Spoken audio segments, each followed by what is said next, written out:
Então, estamos aqui ao vivo, pegando o Alex no pulo aí. Vamos tirar aqui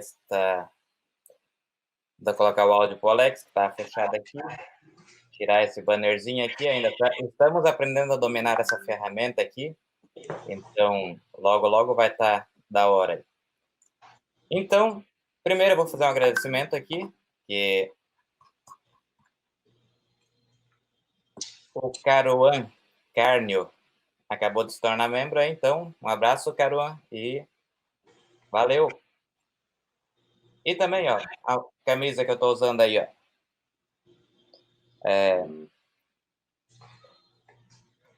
Pra que lado? Tá tudo invertido esse negócio aqui. Scooter Rider de Natal, se não me engano. É Natal, de Natal, isso. Que foi um inscrito aí que mandou para mim, o Pike da Scooter. Então, feitos os agradecimentos, vamos à apresentação do nosso amigo aqui, o Alex Tibola, auto-intitulado como Murat. Depois ele conta o porquê disso aí. Mas o Alex aí, para quem não conhece, é também outro viajante raiz aí, igual dizem que eu sou raiz, né? O Alex está mais ou menos na mesma pegada, ele foi enraizando aí depois de viajar com o Teneré 250 e tal, e agora está viajando de Tóquio, com ideias bem mais doidas aí para vir pela frente. Então, vamos esperar aí. Vamos começando, ser presente aí mais um pouquinho, diz o que te fez. Por onde começou a tua história no motociclismo aí, Alex? Bom, boa noite. Deixa primeiro eu botar meu óculos da vergonha aqui, ó. Mas esse não cobra nada. Boa noite, pessoal. Então, meu nome é Alex Tibola aí. Alguns já estão me conhecendo aí pelo apelido carinhoso aí que alguns amigos me deram, chamando-me de Murat aí, que depois nós vamos falar mais, como o Alfredo falou, disso tudo. Faz algum tempo que eu viajo de moto, aqui pela América do Sul, principalmente, alguns países mais próximos da divisa aqui com o Brasil. E tem um projeto um pouquinho mais audacioso, assim, digamos, para um futuro não tão distante. E no passar do tempo eu estou usando essas minhas viagens como um laboratório a céu aberto, assim, digamos, para ir ganhando corpo esse meu projeto, e ganhando experiência também, bagagem de viagem e tudo mais. E alguns chamam de um estilo raiz, né? Como o Alfredo aí comentou. Não sei o que é raiz, o que é Nutella, mas enfim, é o meu jeito, o jeito do Alfredo, e o nosso jeito de pegar a estrada, um jeito simples, mas nem um pouco menos especial, muito pelo contrário. E aí a gente está há algum tempo aí fazendo umas viagens. Viajei de XT 660, reduzi para uma Teneré 250, fiquei um bom tempo com ela. E agora, mais precisamente ano passado, dando sequência a esse meu projeto também futuro, acabei migrando da Teneré 250 aí para uma Pop 100 cilindradas ano 2007. Alguns seguidores do canal aí, que eu tenho um canal no YouTube bem jovem, que começou a ter vídeos aí com frequência em novembro aí do ano passado. Tá bem bacana, assim, eu tô gostando muito do resultado, das pessoas, tô fazendo muitos amigos, conhecendo esses seguidores, essas pessoas nas viagens que eu tô fazendo. E aí a gente tá, eu e a Big Pop e Deus, como falo sempre, dando sequência aí a essa nossa ideia maluca aí, futura. Agora, já fizemos algumas viagens juntos, tivemos alguns perengues e muitas histórias para contar estão trazidas junto nos alforjes aí. E qual foi a tua viagem de batismo, assim, que tu considera como a primeira viagem, sei lá, não precisa ser gigante, mas aquela que significou alguma coisa para ti como a primeira viagem, assim? Como eu conto num livro que eu lancei agora há pouco tempo, a viagem assim que me despertou, que me deu um estalo assim na memória, pô, cara, teu sonho é possível, cara. Não é uma ilusão ou aquele sonho de criança que é só sonho.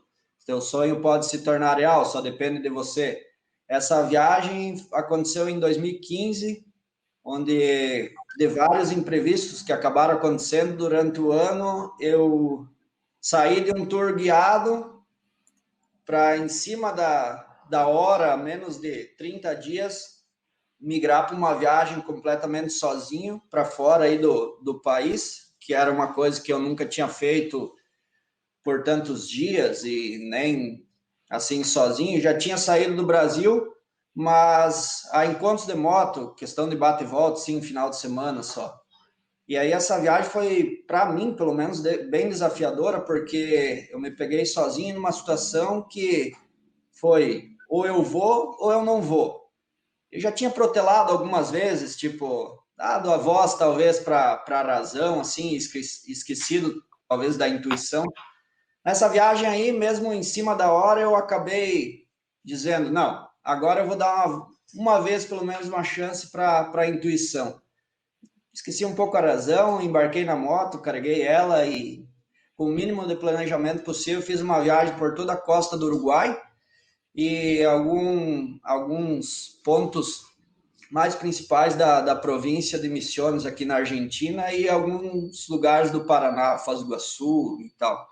Então, foi uma viagem em 2015, que eu rodei pouco mais de 5.000 quilômetros em 16 dias.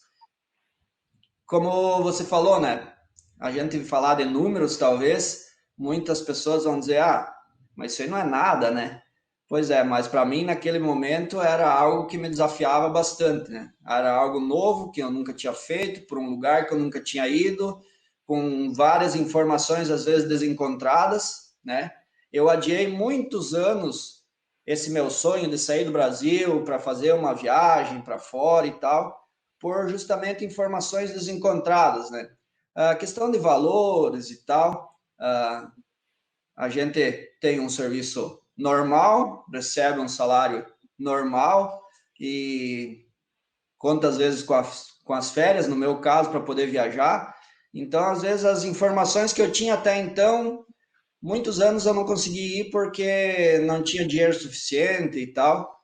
E aquele ano eu pensei, não, eu vou ir até onde dá. Vou, se terminar o dinheiro, eu volto. E foi ali que eu descobri que meu sonho, que é algo um pouco maior, que eu trago comigo desde berço, digamos assim, pode ser possível, porque às vezes o que eu vejo muitas pessoas falarem não é um bicho de sete cabeças, às vezes, como alguns pintam, né? Então, a minha primeira viagem, assim, que me marcou, que foi, assim, dali não parou mais, foi essa na costa do Uruguai. Entrei pelo Chuí, né, desci toda a costa ali, Punta del Diablo, Punta del Este, Montevidéu, Colônia do Sacramento.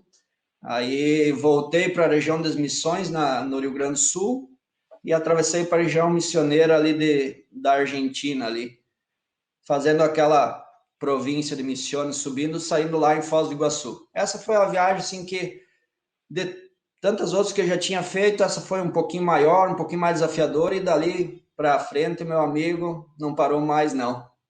Essa aí é que põe aquele vírus da viagem na gente, né? Porque tem a viagem que marca e que desperta isso na gente, que a gente vai buscar sempre a cada ano fazer uma nova, quando é o teu caso que ainda trabalha, para custear a viagem aí e viaja nas férias. Então, para mim também foi assim. Eu fiz a minha primeira lá para o Rio de Janeiro com meu irmão na garupa, no Abis também. E depois daquilo, dei um pause de um ano, mas daí no ano seguinte eu já fui para o Chile, daí dali para frente, todos os anos na estrada. E a tua segunda internacional aí, qual que foi? Bom, daí, como tu falou, aí voltou para casa, teve algumas pessoas que que na saída falavam, eu preciso ir, cara, não tinha mais como adiar, eu tinha que ir, tipo, tinha algo dentro de mim, assim, que dizia, pô, cara, tu tem que ir pronto, né? Aí eu, como eu falei antes, esqueci um pouco a razão, de um pouco mais de voz para a intuição e fui. E quando voltei, me perguntaram, e aí, como é que foi e tal? Agora é pior, cara, agora tem que ir de novo. Não queria mais ficar parado, né? E eu cheguei em casa e isso acho que acontece com muita gente que viaja, muita gente mesmo, principalmente aí no mundo do motociclismo. E eu acho que o que eu vou falar agora, muita gente que está assistindo nós e que vai assistir posteriormente vai se identificar. toda viagem que eu faço, antes de chegar em casa, eu já estou pensando na próxima, por enquanto, né? Então, enquanto eu viajo nas férias, funciona assim. Quando eu voltei dessa viagem do Uruguai, antes de chegar em casa mesmo, que daí eu desci de Foz do Iguaçu para a região extremo oeste de Santa Catarina, que é onde eu moro, já vinha pensando, pai, onde que é a próxima? E tinha desmistificado muitas coisas assim na minha cabeça essa primeira viagem, né? Uma delas era a questão de custos, né? Muitos anos eu acabei adiando por não ter o dinheiro suficiente que muitos falavam e tal. E naquele momento eu vi que não era tudo isso, que eu podia fazer com menos e mesmo assim não ia ser nem um pouco menos especial. Muito pelo contrário, faço hoje ainda, continuo e cada vez mais fazendo viagens econômicas, né, comparado com muitas pessoas. E elas não deixam de ser especial. Elas são especial para mim porque elas são do meu jeito, bem rústico. Me criei no meio do mato. E quando eu voltei dessa primeira viagem, um dos vários sonhos que eu tinha desde criança, até então naquela época via pela TV aberta algumas passagens, Globo Repórter e toda essa questão, que era um lugar que era o Atacama, que muita gente hoje busca conhecer. Então, quando eu voltei dessa primeira viagem, a próxima eu já tinha em mente, não, vai ser para lá e seja o que Deus quiser. E Deus abençoou que foi o que aconteceu. Cheguei em casa em janeiro, né? E já comecei a planejar essa próxima viagem. Planejei ela, fiz o estudo da onde que eu queria ir, quilometragem, dinheiro que eu ia gastar, daí baseado na minha experiência que eu tinha tido, né? E aí eu comecei a ter dados para mim comparar, tipo, o que eu tinha de informação anterior com o que eu tinha na prática agora, né? Até então eu não tinha prática, agora eu tinha algo para me basear. E foi o que aconteceu, aí não parou mais. No próximo ano eu fiz aí 2016 e 17, final do ano e começo do próximo, o Atacama, aí saí para ficar 21 dias fora. Daí fiz a região ali de São Pedro, alguns pontos, muitos pontos. Que foi do Rutas da América 1? Ali eu comecei, fiz um primeiro moto documentário, meio a moda Miguelão, assim, com uma câmera horrível que eu tinha na época, mas foi espetacular, tipo, aquilo ali foi tão libertador quanto a primeira, né? Porque, cara, saí com a companhia de vários amigos, acabou acontecendo várias coisas durante a viagem, que está passando aí no vídeo para vocês. Coisas fantásticas, damos risada até hoje. Alguns tiveram contratempos, tiveram que voltar bem antes do previsto. E essa viagem foi algo que marcou também, porque assim, a gente saiu para ficar os 21 dias fora, né? E a viagem, na verdade, que eu montei para mim, já baseado em ter uma experiência para esse sonho que eu tenho, que a gente vai falar depois,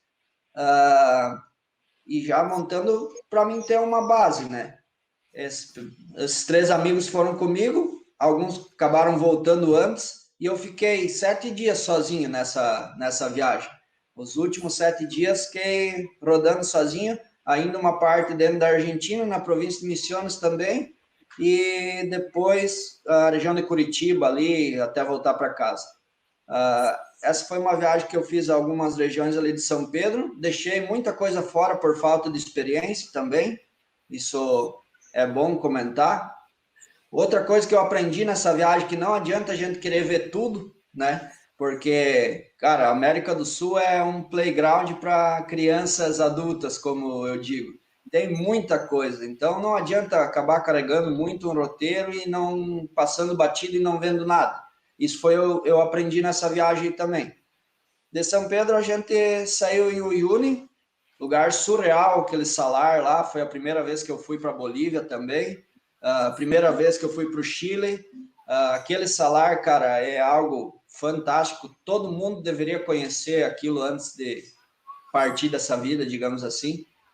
E daí desci pelo noroeste da Argentina, que é a região de Quebrada de Humahuaca, por aí e tal. Tá passando algumas imagens aí dessa viagem, que é esse documentário. Tem uma série de 12 vídeos que eu soltei no canal esse final do ano, que retrata essa primeira viagem aí gravada, digamos assim, né? Que gerou um moto documentário. E agora eu fracionei em 12 episódios aí que ficaram rodando final desse ano, enquanto eu estava na estrada fazendo mais uma viagem, né? Essa foi a segunda viagem para fora que eu fiz. Então, aí foi quase 8.000 quilômetros, 8.000 e uns quebradinhos, 21 dias na estrada também. E no caso aí, tu foi acompanhado, mas daí tá, foi dispersando o grupo, tu acabou sozinha. Qual que foi os acontecimentos que desencadearam você voltar sozinho? Cara, assim, não aconteceu nada tipo assim de grave, digamos assim, deu uma treta, resolver voltar. Não, foi por questão particular mesmo. Dois integrantes dessa viagem acabaram ficando 6 dias, no sétimo vieram embora, e eu fiquei com outro colega meu que, cara, tem uma admiração gigante, que é o Cristiano, um gordinho que aparece nesses vídeos aí. Cara, é uma comédia. Nós ficamos Que é o que 15 está dias. no segundo daí, que está no segundo documentário daí. Ou era Não, outro? não, esse é outro já. Esse é um magrão. O gordinho aí é uma comédia, cara. Daí nós ficamos, eu e o gordinho, 15 dias juntos.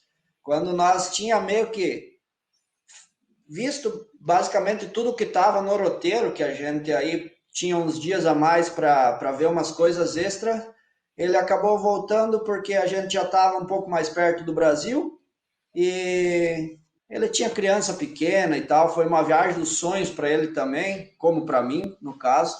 E aí ele acabou voltando também. Mas, cara, essa viagem foi bem. Eu e esse gordinho aí demos alguma risada, cara. A gente dividia a baraca na viagem. O bicho tinha um chulé desgraçado, cara. Era algo surreal, mas o que a gente dá de risada, bom, até hoje. E a gente ficou, eu e ele, 9 dias sem tomar banho nessa viagem aí. Por quê? A gente demorou 9 dias para fazer, tipo, primeiro pernoite, assim, num hostel, né? Que foi em Tilcara, na Argentina, lá no hostel do Vasco. A gente saiu de casa e foi passar só a virada do ano lá. Foi a primeira pernoite, assim. O resto foi tudo em baraca, né? A viagem toda foi a única noite em hostel foi essa. Os outros 20 dias dormi todos eles não dormi em hotel, só em baraca. E a gente ficou 9 dias.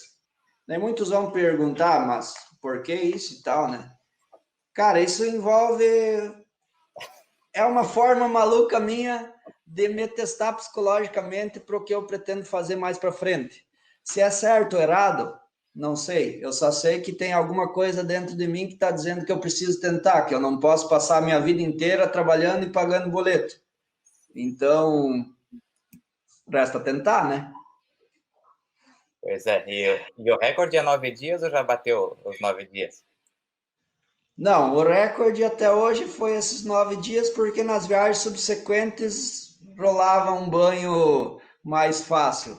Até, inclusive, nas outras viagens que eu fiz, geralmente na faixa de 3 dias, por aí, achava um rio, já dava para tomar um banho bacana. É, a galera do canal aqui sabe que eu já até bloqueei os comentários de banho. Eu não comento mais a respeito, né? Mas é porque eles não fazem ideia. Tem que estar na estrada e tem que estar viajando, acampando igual tu faz aí, igual eu faço, para a pessoa saber que muitas vezes a área é isolada e você não tem opção. É lenço umedecido ou nada, porque igual nos Estados Unidos lá, às vezes era $5 o banho. Vou pagar 30 pila para tomar um banho. Esquece, né? E tomar banho no rio lá, com água de degelo, perto de zero a água, também não dá. Aí só o Então, Matias, maluco, né? como, digamos, eu não tinha um companheiro na barraca, ninguém ia reclamar se estava cheirando mal ou não, né? Então, cada um sabe dos seus limites e leva como quer, e daí as maricotinhas que fica aí assim se incomodando com isso, é complicado. Na hora que teu canal crescer, tu vai ver um pouquinho disso aí. Espera que tu vai ver. Vai acabar acontecendo. Não. Agora vamos falar uma coisa bem verdade, né? Não é que eu não tomo banho, é que eu tomo banho do meu jeito, né? Com lenço umedecido aí que tu tava falando. Esse Sim, é o. é o banho a seco, né? Não lava a roupa a seco. Pois é. Por que não Banho, lavar o couro a seco também, né? banho tcheco e toda essa questão do mundo cada vez com mais racionamento de água, né? Nós estamos contribuindo com a natureza, na verdade, né? Não é que a gente quer ficar sem tomar banho, né? Sim, se fosse gastar um montão d'água, ia ter aqueles que iam ficar reclamando, porque, tu tá gastando muita água, tá ficando 20 minutos no banho. Daí, quando o cara não toma banho, a galera reclama também, não dá para agradar todo mundo. Pois Mas, é. dar um Nem. pause aí, agradecer aqui o Leomar Oliveira, que mandou 10 pila aí para pagar o próximo banho aí, não sei, na viagem aí. Mas valeu aí, Leomar. E tinha aqui também, vamos pegar. Bom, já rolou lá para cima, mas o Paulo. Não, a resposta para o Paulo nós vamos deixar para depois, quando tiver na troca das motos ali, que ele tinha perguntado, mas vamos deixar para responder numa ocasião mais certa aí. Sim. E aí, bom, a tua primeira viagem, essa ali, naquela do Uruguai, tu tinha ido sozinho ou acompanhado? Não, aquela eu fui acompanhado do Marlon Douglas. Mora aqui perto, meu amigo. Eu fui com uma XT660 que eu tinha na época, que foi meu sonho de consumo, digamos assim. Sempre foi e consegui ter, graças a Deus. Mas, sei lá, eu sou meio maluco, assim, tipo, foi meu sonho de consumo e eu vi que é só um bem material e quando eu tive, eu pensei, tá, e aí? Tive meu sonho de consumo, mas não me faz feliz em nada, não muda nada. Tipo, hoje o que eu faço com o que eu fazia com a XT, hoje eu faço 10 vezes mais com a Pop, enfim, e sofro menos, falar bem a verdade. Tipo, eu falo, tem muitas pessoas que agora eu vou dar uma cutucadinha só para o amigo ali ficar mais aguçado assim, em descobrir, mas eu falo hoje tem muitas pessoas que acham que é lorota e tal, mas eu já viajei com outras motos, enfim, mas mais baixas, mas de trail eu viajei com a XT660 e viajei com a Teneré 250 e agora tem uma Big Trail que é a Pop, né? Das três, tipo, a Pop é disparada, melhor no off. E eu gosto de terrenos acidentados, assim, tal. Então, hoje eu estou em casa. E essa primeira viagem eu fui acompanhado também. De todas as viagens, na verdade, que eu fiz até hoje, segui um certo planejamento também disso tudo. E a primeira que eu fiz sozinho foi essa final do ano agora, que nós vamos falar mais para frente. Mas as outras todas, tipo, rolou uma companhia aí, umas em cima da hora, mas acabou tendo uma companhia na viagem. Então vamos falar da segunda, que essa daí, bom, tu tava dormindo com o cara há 9 dias sem tomar banho, continua dali então. Aquele que chegou agora na live vai ficar boiando, mas continua a história ali.